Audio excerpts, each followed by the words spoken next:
Колку се потрошивте во вториот меч против Загреб и колку тоа што практично го решивте четвртфиналистот на првиот дуел ви даде можност да мислите на СХ Final Four и да одморите нешто повеќе?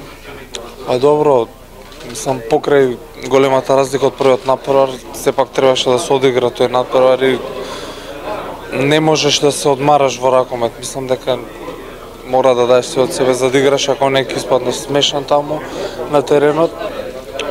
Реално немавме време да се спремаме нешто повеќе за овој турнир, малце и деновите се чудни за Final Four, но и сите екипи се лимитирани со време, така да наисто сме сите.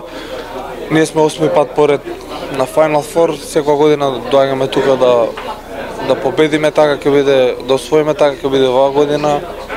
Бранители сме на титулата и едноставно ние сме вардари, тоа треба да го покажеме тука. Што менува кај Мешков Брест со оглед на тоа што тие се силно мотивирани, играат дома, имаат јубилеј на градот? Дали тоа ја отфрла малку фаворитската улога од вас кон нив и колку тоа може да биде полесно или потешко за нашата екипа? Ако мислат сите дека они се фаворити, искрено мене лично ми одговара тоа, нека се они фаворити, треба да го покажат тоа. Ако е тоа така, тогаш притисокот е на нивна страна, играат дома, веројатно осеќаат некој притисок, ама тоа ќе го видиме утре на терен.